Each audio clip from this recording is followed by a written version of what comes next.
TK's murder trial is back in the headlines, and the future doesn't look bright for the young man who once had so much potential. Serving a 55-year sentence for the 2016 killing of Ethan Walker, he now faces life in prison for another crime, the 2017 robbery and murder of Mark Anthony Saldivar. If convicted, he'll never see the outside of a prison again, as he's ineligible for the death penalty due to being a minor when the crimes occurred. But for many, it's hard to feel sympathy for someone who seemed to throw away his future at a young age.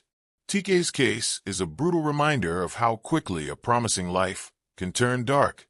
Initially placed on house arrest, TK cut off his ankle monitor and went on the run, committing more crimes during his time on the lam. It's a sad story, but one that has played out countless times in the world of crime. People who make poor decisions and, as a result, end up behind bars for the rest of their lives. While TK may have thought he could escape, the consequences of his actions have now caught up with him in a big way. And it's not just the world of crime that's seeing drama unfold. Rick Ross, a man who once seemed untouchable, is now finding himself caught in the crossfire of personal and professional battles that don't seem to be doing him any favors. While he's made smart moves, like selling his Wingstop franchise and his music publishing rights to dive into real estate, Ross can't seem to shake off the beefs he's picked up along the way. One of the most publicized has been his ongoing feud with Drake. Drake and Ross had a great relationship for years, with many of Ross's hits featuring the Canadian superstar.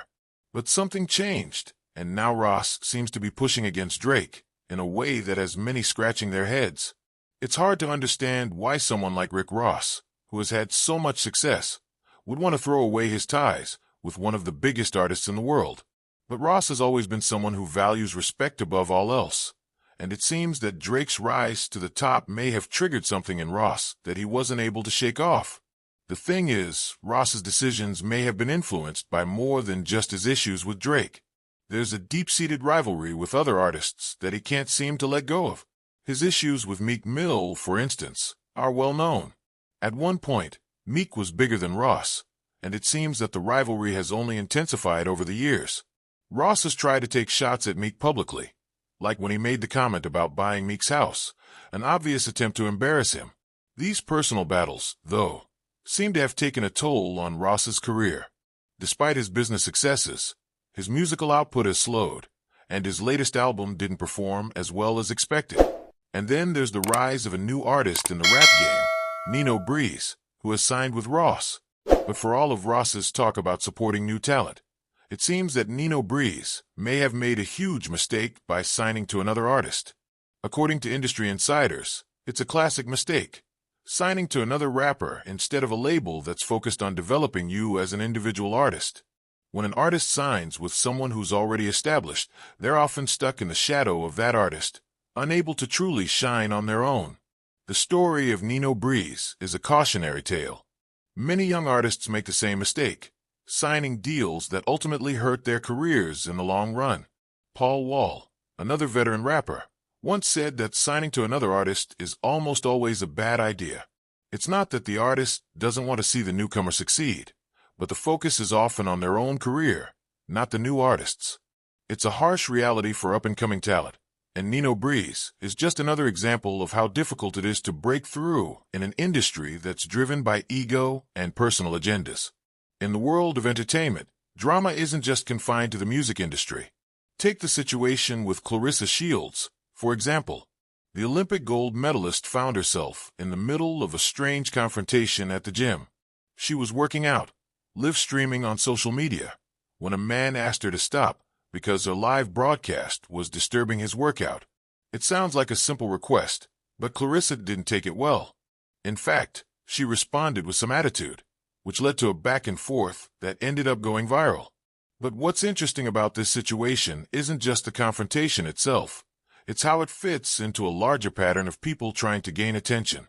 Clarissa Shields has been an Olympic champion and a world-class athlete, but her engagement with drama has brought her into the spotlight in a different way. By interacting with people like Remy Ma and entering into some less than positive exchanges, she's made herself a part of the entertainment world, not just the sports world. It's a clever move, but it's also one that can backfire, as the incident at the gym shows. And then there's the ongoing drama with Lil Baby, who is now reportedly under investigation for his involvement in a RICO case. The rapper, who has become one of the biggest names in rap over the past few years, is facing serious legal trouble. If you're wondering how a rapper with so much success can end up in this position, it's a sad reflection of the reality of the game. Rappers, despite their fame and fortune, often find themselves tied to criminal activity, and Lil Baby is no exception. The question is whether or not the authorities will be able to successfully make the case against him. The charges against him are serious, and while the legal system hasn't been able to bring down figures like Young Thug in the way they hoped, Lil Baby could face a different kind of battle. It's not just Lil Baby who's caught up in this mess. Atlanta itself is struggling with crime, and the city's district attorney seems to be laser-focused on bringing down some of the biggest names in hip-hop. The DA's office seems convinced that the crime wave in Atlanta is being fueled by the rap industry, with artists like Lil Baby and Young Thug allegedly at the center of it all. But the problem with this line of thinking is that it oversimplifies a much bigger issue. The lack of infrastructure in the city, coupled with rising tensions and a lack of opportunities for young people, has created a perfect storm for crime. The DA's office may want to point fingers at the rappers, but the reality is that the city needs to focus on fixing the underlying problems. As this investigation continues, it's clear that the situation is far from over. Whether or not Lil Baby gets caught up in this legal battle, one thing is for sure: the drama in Atlanta is far from finished. The city has become a hotbed for both music and crime, and it's difficult to see how things will improve without a significant shift in priorities.